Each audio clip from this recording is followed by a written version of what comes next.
وہ ایک मुजाहिद था, लेकिन एक ऐसा मुजाहिद जिसने तलवार से पहले सब्र को आजमाया।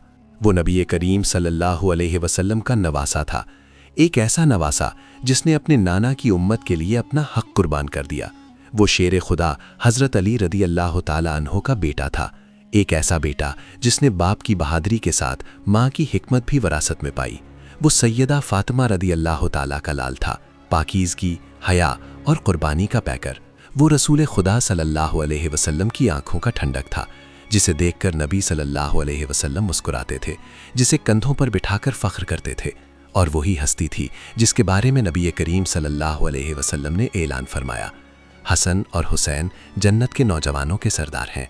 नाजरीन, आज हम बात कर रहे हैं उस अजीम इंसान की जिसने तख्त पर बैठकर भी तख्त छोड़ने का हौसला रखा, उस शख्सियत की जिसने 6 माह हुकूमत की लेकिन सदियों तक हुक्मरानी की। ये दास्तान है हज़रत इमाम हसन बिन अली रदी अल्लाह ताला अन्हो की, 5वें खलीफा राशिद और उम्मत मुस्लिमा के सबसे बड़े मोहसिन की। हज़रत इमाम हसन रदी अल्लाह ताला अन्हो की विलादत 15 रमज़ानुल मुबारक 3 हिजरी मदीना मुनव्वरा में हुई। जैसे ही विलादत हुई, नबी करीम सल्लल्लाहु अलैहि वसल्लम तशरीफ़ लाए, अपने नवासे को गोद में उठाया और उसका नाम रखा हसन। ये नाम अल्लाह के हुक्म से रखा गया, ये नाम जन्नत से आया था। नाजरीन, ये कोई आम बच्चा नहीं था, ये वो बच्चा था जिसके कान में अजान नबी सल्लल्लाहु अलैहि वसल्लम ने दी।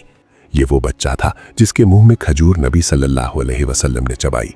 आपका पूरा बचपन नबुव्वत की गोद में गुजरा। हज़रत इमाम हसन रदी अल्लाह ताला अन्हु चेहरे में नबी सल्लल्लाहु अलैहि वसल्लम से सबसे ज़्यादा मुशाबे थे। सहाबा कहते थे, हम हसन रदी अल्लाह ताला अन्हु को देखते तो हमें रसूल सल्लल्लाहु अलैहि वसल्लम याद आ जाते। आप नरम गुफ्तगू करते, ऊंची आवाज़ पसंद नहीं करते थे। गरीबों से मोहब्बत, यतीमों का ख्याल और दुश्मनों से भी अखलाक से पेश आते थे। एक मर्तबा एक शख्स ने हज़रत हसन रदी अल्लाह ताला अन्हु को बुरा कहा। आपने मुस्कुराकर फरमाया, अगर तुम मुसाफिर हो तो हमारे घर आ जाओ, अगर भूखे हो तो खाना खाओ। ये था हसन रदी अल्लाह ताला अन्हु का किरदार। 40 हिजरी मस्जिद कूफा फजर का वक्त और महराब में शेर खुदा शहीद कर दिए गए। मदीना, कूफा, मक्का हर जगह सन्नाटा छा गया। अब सवाल ये था, उम्मत की क़यादत कौन करे? तमाम अहले इराक हज़रत हसन रदी अल्लाह ताला अन्हु के हाथ पर बैत करते हैं और यूं आप खलीफा बन जाते हैं। नाजरीन, ये 6 माह इंतहाई मुश्किल थे।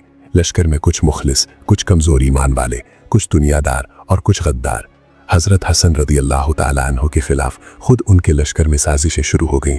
कुछ ने रिश्वत ली, कुछ ने ख़त लिखे और कुछ ने पीठ दिखाई। यहाँ हज़रत हसन रदी अल्लाह ताला अन्हु ने महसूस किया, ये जंग इस्लाम को नहीं मुसलमानों को नुकसान देगी। और यहाँ हज़रत हसन रदी अल्लाह ताला ने वो फैसला किया जो सिर्फ नबी का नवासा ही कर सकता था। आपने फरमाया, मैं खिलाफत छोड़ दूंगा अगर उम्मत बच जाए। आपने हज़रत मुआविया से सुलह कर ली, न शिकस्त न कमज़ोरी बल्कि एक अजीम कुर्बानी। इसी पर नबी सल्लल्लाहु अलैहि वसल्लम की पेशगोई पूरी हुई, मेरा ये बेटा 2 गिरोहों में सुलह कराएगा। नाजरीन, ये समझना बहुत ज़रूरी है कि करबला अचानक नहीं हुआ। हज़रत हसन ने खून रोकने की बुनियाद रखी और हज़रत हुसैन रदी अल्लाह ताला ने खून देकर हक जिंदा किया। दोनों भाई एक ही मकसद के लिए थे, सिर्फ और सिर्फ इस्लाम की बका। हज़रत इमाम हसन रदी अल्लाह ताला अन्हु को जहर दिया गया, बार बार दिया गया, हत्ता कि जिगर टुकड़े टुकड़े हो गया। और फिर 50 हिजरी मदीना मुनव्वरा आपने आखिरी वक्त फरमाया, मैं अल्लाह के नबी सल्लल्लाहु अलैहि वसल्लम से मिलने जा रहा हूँ। नाजरीन, हज़रत हसन रदी अल्लाह ताला अन्हु हमें सिखाते हैं, ताकत से ज़्यादा हिकमत ज़रूरी है।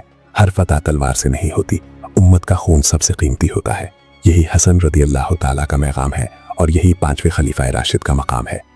अल्लाह रब्बुल इज़्ज़त से दुआ है कि हमें भी हज़रत हसन रदी अल्लाह ताला अन्हु के नक्शे कदम पर चलते हुए सब्र, सुलह और कुर्बानियाँ नसीब फरमाए।